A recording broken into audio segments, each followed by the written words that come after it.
뉴스노트 시작하겠습니다. 오늘도 핵심적인 뉴스만 가져왔습니다. 첫 번째 소개시켜드릴 헤드라인은요. 중국판 리먼 사태, 헝다 파산설에 홍콩 증시 하락.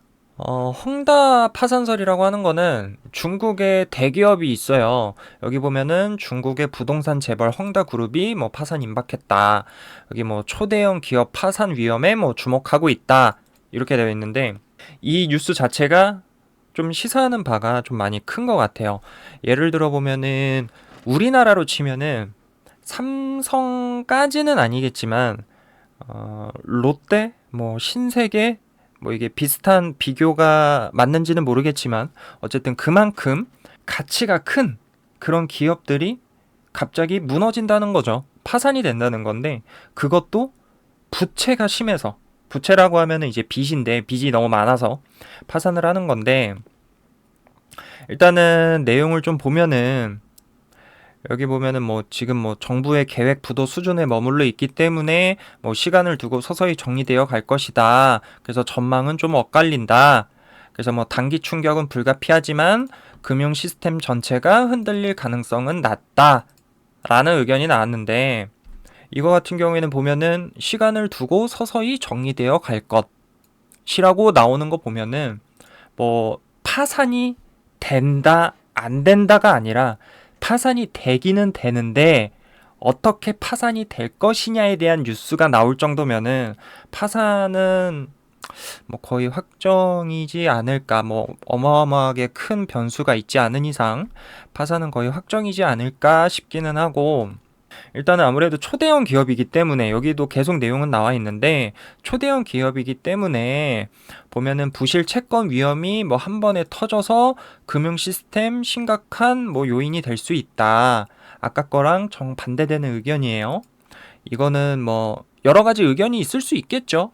이 의견도 있고 저 의견도 있을 수 있는데 어쨌든 그 두 의견을 종합을 해보면은 단기 충격이든 장기 충격이든 타격이 없을 수는 없고 타격은 있을 건데 문제는 단기적으로는 없을 순 있지만 장기적으로 봤을 땐 그리고 헝다 그룹이 파산 때문에 정리되는 그 과정들 속에서 전체가 좀 타격이 있을 수 있다. 라는 게 이 뉴스의 핵심인 것 같아요. 잘 정리를 했는지는 모르겠는데 어쨌든 이 뉴스의 핵심은 그렇고 일단은 이게 파산이 되면은 좀 많이 심각할 수도 있을 것 같아요. 일부에서는 뭐 제2의 뭐 리먼 사태가 되지 않을까. 그래서 전체적인 뭐 금융 위기가 오지 않을까 싶다라고도 얘기가 나오고는 있는데 예를 들어 보면 뭐 미국의 유명한 뭐 기업들이 뭐 갑자기 파산을 한다거나 뭐 중국의 어디 기업, 일본의 어느 기업, 한국의 어느 기업 이렇게 뭐 갑자기 파산이 돼서 무너진다라고 하면은 주변국들, 주변 나라들 그리고 관계되어 있는 나라들 전체적으로 타격이 없을 수가 없거든요. 예를 들어 보면은 뭐 우리나라 삼성 같은 경우에도 삼성이 갑자기 파산이 된다. 갑자기 망한대요. 그러면 미국, 중국, 일본 뭐 다 삼성 거 쓰고 있고 뭐 삼성 제품, 뭐 삼성 부품 뭐 그런 거 쓰고 있는데 갑자기 망한다 하면은 자연스럽게 타격이 없을 수가 없죠. 그렇기 때문에 이 진행되는 거는 조금 지켜보는 게 개인적으로는 조금 좀 계속 봐야 될 것 같아요. 어떻게 진행이 되고 혹시라도 변수가 있어서 파산이 안 될 수도 있고 그럴 일은 좀 희박하긴 하지만 이건 한번 계속 지켜봐야 될 것 같고요. 두 번째 뉴스로는 공공재개발 소식에 투기꾼 몰려 빌라 1년 새 2배 올랐다. 이번에는 부동산 뉴스예요. 여기에 보면은 대표적으로는 뭐 고양시 원당 뉴타운 뭐 관리 처분 인가 받아서 아파트 한 달새 뭐 호가 1억 상승했다 뭐 이렇게 나와 있는데 여기 보시면 공공재개발 사업이 주목받기 시작하면서 1년 사이 빌라 시세도 2배 가량 올랐다. 그리고 여전히 매수 문의가 이어지고 있다. 라고 되어 있어요. 일단은 전체적인 부분은 특정 지어서 여기 뭐 덕양구 뉴타운이 좀 뉴스에 소개가 됐지만 여기뿐만 아니라 요새 어디든 어떤 곳이든 수도권은 지금 빌라가 너무 가격이 치솟고 있는 것 같아요. 물론 뭐 엄청 오르지 않은 곳도 분명히 있겠지만 전체적으로 빌라가 올라가는 이유는 사실 뭐 주식도 별로고 뭐도 별로고 돈은 뭐 안 벌리고 월급만으로는 살 수는 없고 돈은 있고 그럼 투자할 곳이 없잖아요. 그러면 당연히 돌아볼 수 있는 곳이 부동산밖에 없어요. 근데 부동산에 오피스텔을 투자한다? 아파트를 투자한다? 너무 비싸요. 왜? 부동산 가격이 지금 너무 올랐기 때문에. 그래서 약간 옛날 빌라들, 일단 빌라는 재개발이 될 수 있다라는 거를 항상 염두에 두고 있거든요. 옛날 빌라들은 사실 항상 그렇잖아요. 어디 뭐 길거리 지나가다 보면은 뭐 골목이나 길을 지나가다 보면은 뭐가 항상 지어지고 있고 뭐가 항상 건물이 올라가고 있고 항상 그래요. 아니면은 좀 크게 하면은 되게 큰 부지에서 아예 재개발이 들어가는 데도 있고 그렇기 때문에 사람들 사이에서도 그냥 빌라라고 하면은 묻지마 투자하는 거예요. 언제가 될진 모르겠지만 옛날 빌라들이기 때문에 정말 오래된 빌라들이기 때문에 언젠간 재개발 들어갈 것 같다. 언젠간 무조건 이곳 재개발 들어간다. 그러면 싼 가격에 사서 재개발 제한이 들어오면은 내가 산 가격보다 비싸게 주고 팔 수가 있는 거죠. 정부든 개발사라 하긴 그렇고 건설사들한테 팔 수가 있기 때문에 이런 묻지마 투자들 투기꾼들이 너무 많다고 해요. 그래서 저도 좀 관심은 좀 있게 보고는 있어요.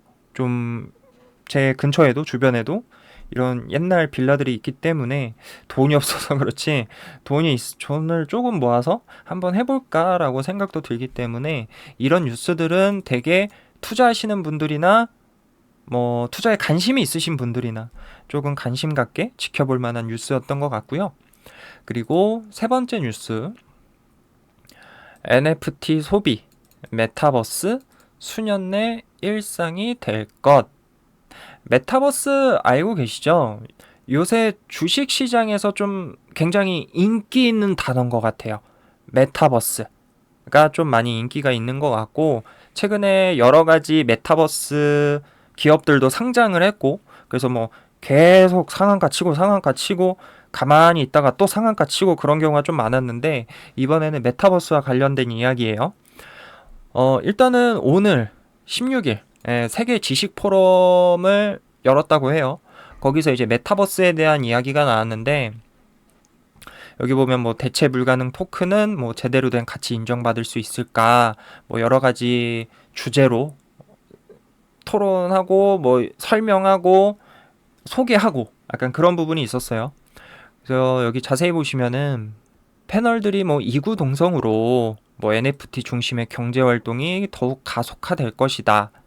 그래서 뭐 음악, 스포츠, 코미디, 패션, 일상 뭐 파고들면서 혁신 이끌어낸다. 그래서 높은 재화로 인식하게 된다. 그래서 전문가들은 가상세계가 일상화가 될 것이다. 가 핵심이에요.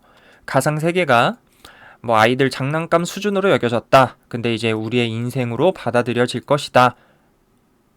그러면은 메타버스 여러 기업들이 더 뭐 상장하고 기업들이 만들어질 것이고 메타버스 관련된 컨텐츠들이 많이 나올 건데 그렇게 되면은 조금 판세가 바뀌지 않을까라고 싶기도 하고 옛날에는 싸이월드가 약간 메타버스의 시초라고 하기에는 좀 애매하긴 한데 우리나라로 따지면 약간 시초인 것 같아요. 아바타 미니미 약간 그런 거였는데 뭐 도토리 사고 저는 도토리는 안 샀어요. 이거 그거에 대해서 별로 관심이 없었기 때문에 그냥 약간 중이병스러운 글들만 몇 개 남기고 그런 적이 대부분이었었는데 어쨌든 그게 이제 점점 우리 일상으로 들어온다, 다가온다. 이거는 제가 봤을 때는 아무래도 코로나가 조금 많이 크게 다가왔을 것 같아요. 코로나 때문에 이 메타버스도 같이 값어치가 올라갔고 코로나 때문에 피해 본 것도 있겠지만 코로나 때문에 분명히 가치를 인정받고 더 성장을 해 나간 회사들도 분명히 있을 거예요. 그래서 일단은 코로나 때문에 피해를 본 기업들한테는 너무 안타깝지만 그래도 코로나 때문에 가치를 인정받고 성장할 수 있었던 그런 계기를 만들어준 게 코로나였기 때문에 그거에 맞춰서 기업들도 여러 가지 그거에 발맞춰서 움직이고 있고 그게 대표적인 게 메타버스였었던 거고 그래서 지금도 계속 활성화가 되고 활발해지면은 조금 시대가 많이 바뀌지 않을까. 그래서 메타버스를 떠나서 메타버스와 관련된 콘텐츠들까지 마찬가지로 기업들 가치가 좀 올라가지 않을까 싶기도 하고요. 그래서 이것도 계속해서 뉴스는 나올 것 같기는 해요. 메타버스는 제가 봤을 때 이런 뉴스들이 자주 나오지는 않을 것 같기는 한데 이렇게 한 번씩 나올 때마다 주가가 조금 올랐다가 며칠 뒤에 보면 엄청 올라가 있더라고요. 거의 대부분. 뭐 지금은 미래는 또 모르겠지만 그래서 이거는 계속 한번 뉴스 나오는 거 지켜보시고 관심 있게 지금 보시면 좋을 것 같습니다. 그리고 마지막 뉴스로는 코인 뉴스예요. 헤지펀드 대부 레이 달리오의 경고 비트코인 성공 땐 정부가 죽일 것. 정부라고 하면 미국 정부죠. 그래서 여기 보면은 헤지펀드의 대부로 불리는 레이 달리오 브리지워터 소시에이츠 최고 경영자, 그러니까 CEO예요. 그래서 비트코인이 성공을 거두면 결국 정부가 나서 비트코인을 죽일 것이라고 경고했다. 이게 좀 어투가 센데 뭐 죽인다라기보다는 규제를 한다라는 느낌으로 받아들이면 좋을 것 같아요. 이게 비트코인이 성공을 하면은 비트코인을 정부가 이제 규제를 한다. 약간 그런 느낌이라고 보시면 될 것 같고, 이제 미국은 뭐 비트코인을 손아귀에 두고 뭐 규제하는 방향으로 나서고 있다라고 되어 있는데, 이거는 개인적으로는 어떤 느낌을 받았냐면은, 비트코인은 성공할 거다. 비트코인은 성공할 수밖에 없다. 저는 그렇게 받아들였어요. 지금은 그렇게 비트코인 계속 올랐다 내렸다 올랐다 내렸다 하잖아요. 그래서 성공의 목표치를 어디에 두냐에 따라서 다르겠지만 어쨌든 이분 레이 달리오 브리지워터 소시에이츠 최고 경영자 씨가 말한 거에 따지고 보면 어쨌든 최근 기준이었을 거니까. 그래서 비트코인은 성공을 하면은 그러니까 성공을 하면 규제를 할 거다. 반대로 말하면은 성공을 할 수밖에 없고 그거를 정부가 받아들이고 규제를 준비하고 있다. 여기 보면 규제하는 방향으로 나서고 있다라고 되어 있잖아요. 그래서 비트코인은 그래도 지금보다는 오르지 않을까. 더 성공을 거두지 않을까. 그래서 이런 말을 미리 한 건 아닐까. 라고 개인적으로 느낌을 받았어요. 그래서 이게 뭐 맞을 수도 있고 아닐 수도 있겠지만 제 개인적인 생각으로는 이 뉴스를 봤을 때는 그런 느낌이 들었고 그리고 여기 달리오 CEO는 보시면 마지막 내용이에요. 비트코인의 미래가 어둡지 않다는 점도 분명히 했다. 비트코인은 여전히 현금의 좋은 대안이고 가능성 그 자체라며 비트코인이 현재 수준까지 성장한 것은 대단한 성과다. 이게 지켜 세웠다고 해요. 그래서 뭐 포트폴리오상 금 비중보다는 작지만 뭐 자기도 암호화폐를 보유하고 있다고 한다고 합니다. 그래서 이렇게 조금 이런 뉴스들 자체가 굉장히 좀 시사하는 바가 좀 큰 것 같고요.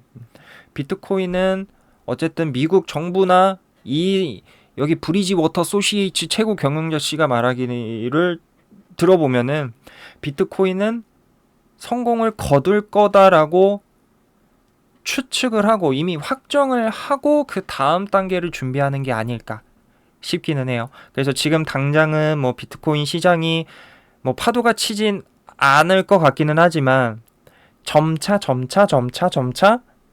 오르지 않을까 라는 게 제 개인적인 생각이고 그렇다고 뭐 제 말만 무조건 믿고 비트코인 올인하는 거는 말이 안 되는 거지만 일단은 그냥 관심 정도만 가지면은 좋을 것 같습니다. 일단은 오늘 준비한 뉴스는 여기까지고요. 지금 이런 뉴스들도 여러분들한테 뭐 작지만 큰 울림이 되어 도움이 되었으면 좋겠습니다. 감사합니다.